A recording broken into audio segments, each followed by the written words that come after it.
Career success platform पे आप सभी का हार्दिक स्वागत है। उत्तराखंड टेट 2024 जो अक्टूबर में पेपर होने वाला है, तो आज का हमारा प्रैक्टिस सेट 4 है जो सीडीपी का है।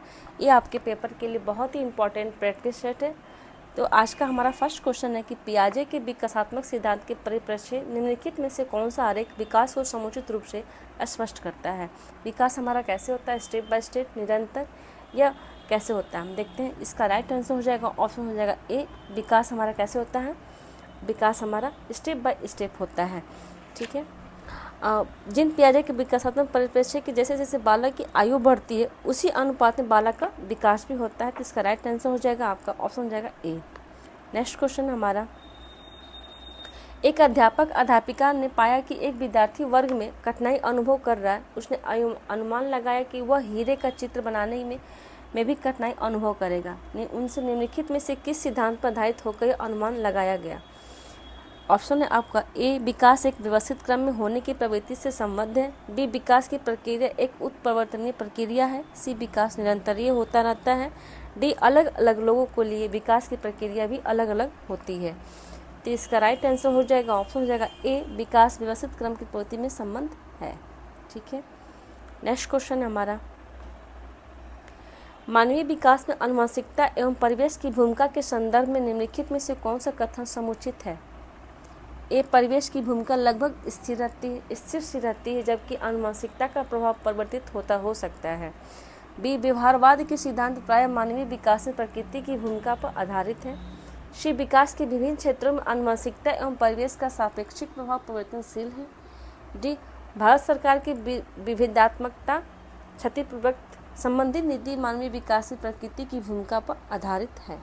इसका राइट आंसर हो जाएगा आपका ऑप्शन हो जाएगा सी, विकास के विभिन्न क्षेत्रों में आनुवंशिकता परिवेश की सापेक्षिक प्रभाव परिवर्तनशील है। इसका राइट आंसर होगा सी।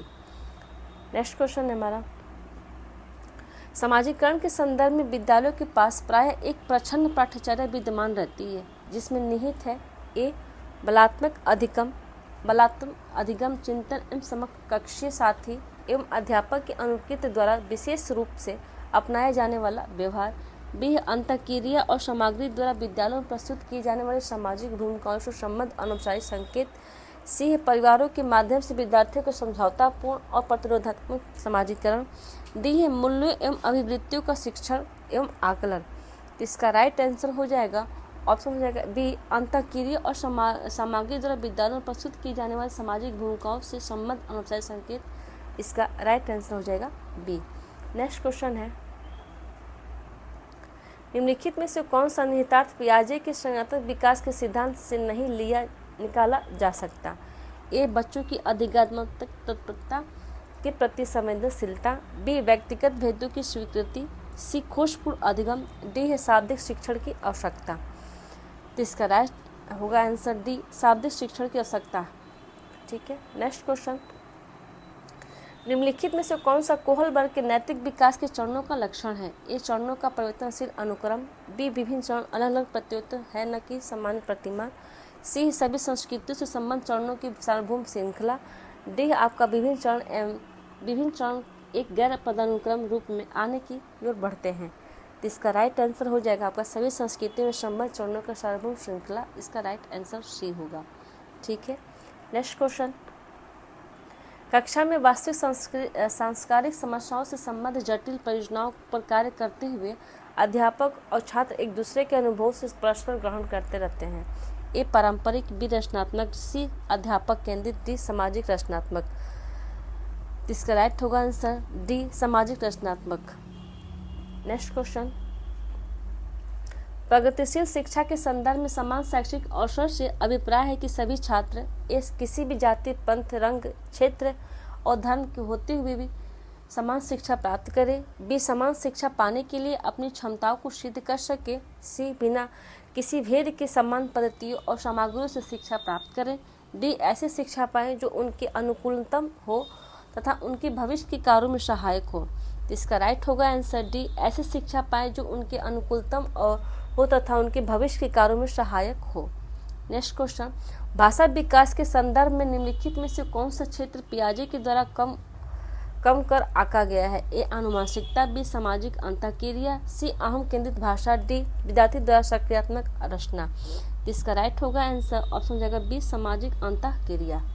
नेक्स्ट क्वेश्चन, एक 11 वर्षीय बच्चे ने स्टैनफोर्ड बिना बुद्धि मापनी में 130 अंक पाए। मान लीजिए कि एक सामान्य संभाव्य वक्र में u बराबर 100 तथा 15, तो उन 11 वर्षीय बच्चों के प्रतिशत की गणना कीजिए जिनमें से इन बच्चे बेहतर अंक प्राप्त किए हो। तो इसका राइट हुआ आंसर हो जाएगा आपका ए 98%। नेक्स्ट क्वेश्चन हमारा, निम्नलिखित में से कौन सा निरीक्षण हार्वर्ड गार्डनर के बहुबुद्ध सिद्धांत का समर्थन करता है? ए, मस्तिष्क एक भाग में हुई क्षति केवल किसी विशिष्ट योग्यताओं में प्रभावित करती है, न कि संपूर्ण को। बी, बुद्धि विश्लेषणात्मक, सृजनात्मक एवं व्यवहारात्मक बुद्धियों को अंतःक्रिया है। सी, विभिन्न बुद्धियों अपने स्वरूप में पदानुक्रमात्मक है। डी, अनुदेशन के प्रारूप का निर्माण करते हुए समय अध्यापकों को किसी एक विशिष्ट शैक्षिक नवाचार के सिद्धांत का अनुपालन करना चाहिए। इसका राइट होगा आंसर ऑप्शन ए। योग्यता और योग्यता समूहीकरण के परिप्रेक्ष्य में निम्नलिखित में से कौन सा कथन सत्य है? ए, विद्यार्थी सम समूहों से बेहतर सीखते हैं। बी, अबाध्य और प्रभावी शिक्षण हेतु कथा को समरूपी होना चाहिए। सी, छात्र असहिष्णु होते हैं और भेदों को स्वीकार नहीं करते।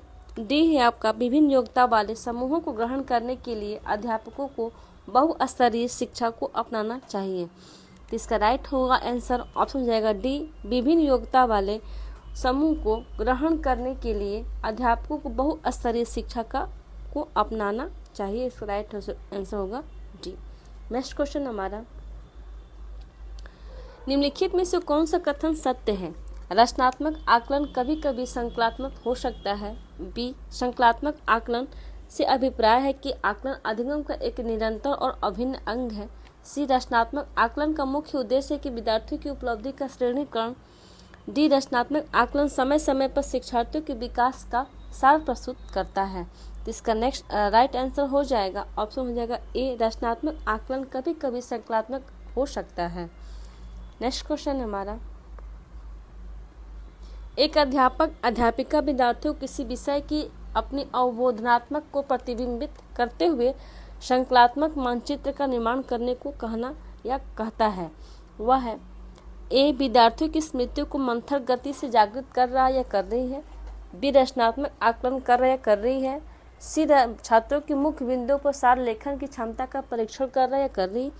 डी, छात्रों की उपलब्धि के मूल्यांकन हेतु शिक्षकों के विकास का प्रयास कर रहा है या कर रही। तो इसका सही होगा आंसर ऑप्शन हो जाएगा बी, रचनात्मक आकलन कर रहा या कर रही है। नेक्स्ट क्वेश्चन हमारा, निम्नलिखित में से कौन सा ब्लूम के पुनः संबोधित वर्गीकरण का मूल्यांकन के क्षेत्र को प्रदर्शित करता है?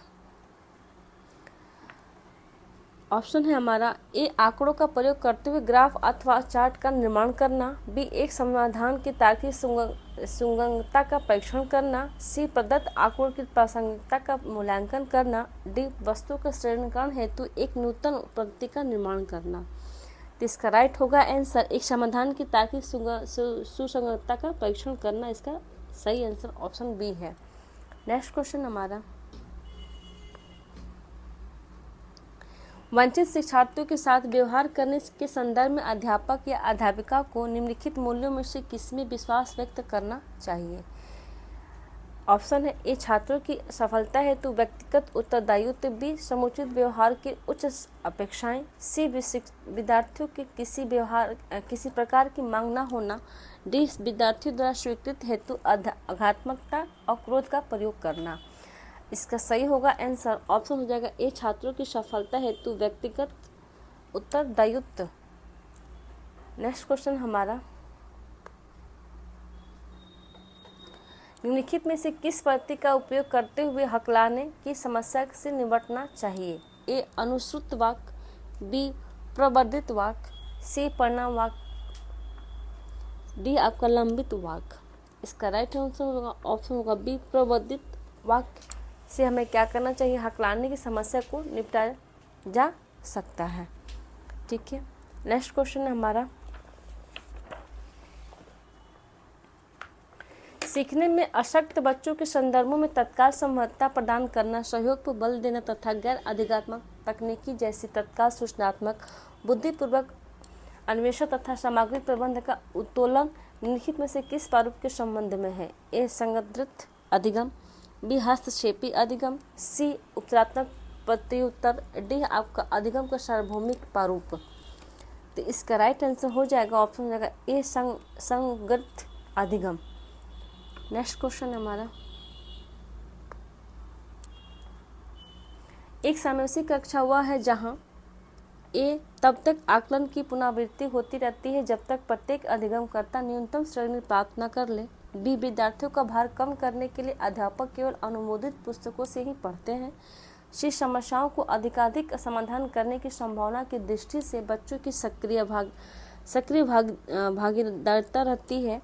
डी अध्यापक प्रत्येक अधिगमकर्ता के लिए वैविध्यपूर्ण और सार्थक अधिगात्मक अनुभव हेतु परिवेश का निर्माण करते हैं।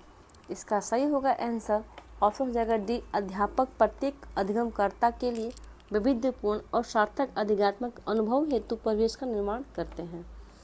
नेक्स्ट क्वेश्चन हमारा, निम्नलिखित में से कौन सा प्रदत्त कार्य प्रतिभाशाली विद्यार्थी के लिए उपयुक्त है? ए अन्य विद्यार्थियों की तुलना में समान प्रकार के परंतु अपेक्षाकृत अधिक अभ्यास, बी उनसे अपने समवयस्क साथियों को अनुशिक्षण कर देने के लिए कहना ताकि उसकी शक्तियों को दिशा मिल सके तथा वह व्यस्त रह सके, सी विभिन्न विषयों को ध्यान में रखते हुए विज्ञान की एक नई आदर्शात्मक पुस्तक का निर्माण करना, डी संपूर्ण कक्षा की अपेक्षा उसे अपनी पाठ्य पुस्तक को शीघ्र समाप्त कर देना।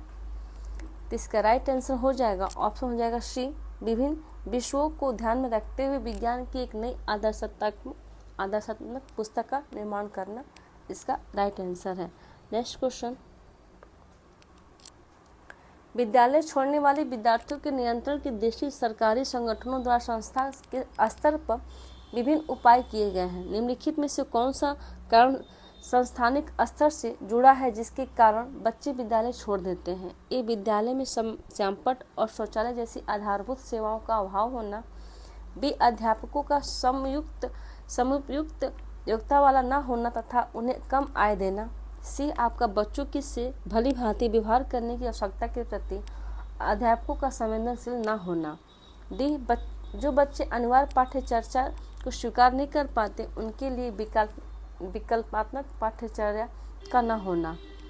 तो इसका राइट आंसर हो जाएगा, ऑप्शन हो जाएगा डी जो बच्चे अनिवार्य पाठ्यचर्या को स्वीकार नहीं कर पाते उनके लिए विकल्पात्मक पाठ्यचर्या का न होना, इसका सही आंसर है। नेक्स्ट क्वेश्चन हमारा, अधिगम अक्षमताएं। ऑप्शन है ए पुस्तक परक तथ्य है तथा संस्कृति की इनमें कोई भूमिका नहीं है, बी पठन अक्षमता का प्राय है, सी सामान्य या उससे अधिक बुद्धि लंबदाग वाले बच्चे में भी पाई जाती है, डी समय और हस्तक्षेप के स्वरूप की अपेक्षा करते हुए भी अपरिवर्तनशील नहीं होता है। इसका राइट आंसर हो जाएगा, ऑप्शन हो जाएगा सी सामान्य या उससे अधिक बुद्धि लंबदाग वाले बच्चे में भी पाई जाती है। नेक्स्ट क्वेश्चन है, समस्या समाधान प्राय उन विद्यालयों में सफल है जहां एक परिवर्तनशील लचीली पाठ्यचर्या है, बी कक्षाओं में छात्रों का समूहीकरण उपलब्ध है, सी केवल उच्च स्तरीय शैक्षिक उपलब्धि पर ही बल दिया जाता है, डी अध्यापक केंद्रित शिक्षा शास्त्र प्रभावी है। तो इसका राइट आंसर हो जाएगा, ऑप्शन हो जाएगा ए परिवर्तनशील लचीली पाठ्यचर्या है। नेक्स्ट क्वेश्चन है, संज्ञानात्मक प्रशिक्षुता तथा शैक्षिक संवाद क्या है? ए अधिगम को एक सामाजिक गतिविधि के रूप में ग्रहण करते हैं, बी अज्ञानात्मक तार्किकता का अनुप्रयोग पर आधारित है, बी पाठ्य सामग्री के सुव्यवस्थित संगठन पर बल देते हैं, डी कुशलता की प्राप्ति हेतु व्यवहारिक प्रशिक्षण की आवश्यकता पर बल देते हैं। तो इसका राइट आंसर हो जाएगा, ऑप्शन ए अधिगम को एक सामाजिक गतिविधि के रूप में ग्रहण करते हैं, इसका राइट आंसर है। नेक्स्ट क्वेश्चन है हमारा, जो अध्यापिका अपने विद्यार्थियों की त्रुटियों में सुधार करना चाहता है या चाहती है उसके लिए निम्नलिखित में से कौन सा समुचित मार्ग है? ए उसे अपने विद्यार्थियों की प्रत्येक त्रुटि का संशोधन करना चाहिए, इसके लिए चाहे उसे विद्यालय में देर तक बैठना पड़े, बी उसे बार बार की जाने वाली समान त्रुटियों की अपेक्षा कम बार होने वाली त्रुटियों का अधिक संशोधन करना चाहिए, सी उसे उन त्रुटियों का संशोधन करना चाहिए जो सामान्य अर्थ और अवबोधनात्मक को हस्तक्षेप करती है। डी, अगर त्रुटि संशोधन प्रक्रिया बच्चों में क्षुब्ध करती है तो उसे उनका संशोधन नहीं करना चाहिए। इसका राइट आंसर हो जाएगा ऑप्शन हो जाएगा सी, उसे उन त्रुटियों का संशोधन करना चाहिए जो सामान्य अर्थ और अवबोधनात्मक में से हस्तक्षेप करती है। इसका राइट आंसर हो जाएगा सी। नेक्स्ट क्वेश्चन है, निम्नलिखित में से कौन सा कौशल भावात्मक बुद्धि से संबद्ध नहीं है? ए, भावनाओं के प्रति जागरूकता, बी, भावनाओं का प्रबंध, सी है भावनाओं की आलोचना, डी, कक्षा सहपाठियों के साथ मैत्रीपूर्ण व्यवहार करना। इसका राइट आंसर हो जाएगा भावनाओं का आलोचना। नेक्स्ट क्वेश्चन है हमारा, आकलन प्रक्रिया के दौरान देविका की उत्तेजना ऊर्जापूर्ण होती है जबकि राजेश की उत्तेजना अनुत्साहित है। उन दोनों की भावात्मक अनुभव का अंतर किससे संबंध है? ए, समय अंतराल, बी, भावनाओं की पराकाष्ठा, सी, अनुकूलन का स्तर, डी है विचारों का घनत्व। इसका राइट आंसर होगा सी, अनुकूलन का स्तर इसका है अंतर से संबंध है। नेक्स्ट क्वेश्चन हमारा, भारत सरकार ने प्राथमिक विद्यालयों के लिए मध्याह्न भोजन योजना प्रारंभ की है। निम्नलिखित में से कौन सा अभिप्रेरणात्मक सिद्धांत इस योजना का समर्थन करता है? ए, व्यवहारवादी, बी, समाज सांस्कृतिक, सी, संज्ञानात्मक, डी या मानवीय।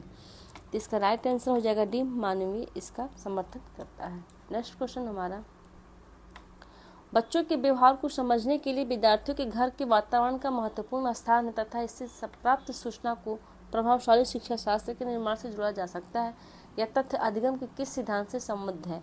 ए, व्यवहारवादी, बी, पारिस्थितिकी, सी, रचनावादी, डी, सामाजिक रचनावादी। इसका राइट आंसर हो जाएगा बी, पारिस्थितिकी। नेक्स्ट क्वेश्चन हमारा, कक्षा में ध्यान न देने वाले बच्चे से व्यवहार करने के लिए कौन सा उपाय सर्वाधिक लाभकारी हो सकता है? ए, बच्चों को महसूस कराने के लिए कि उसे कक्षा में सबके सामने बार बार डांटना या डपटना, बी है बच्चों को उस जगह बैठाना जहां सबसे कम ध्यान भंग हो सके, सी, ध्यान केंद्रित करने के लिए कार्य करते हुए बच्चों को खड़े रहने को अनुमति देना, डी है बच्चे के ध्यान को स्फूर्तिदायक बनाने के लिए बीच बीच में उसे अवकाश देना।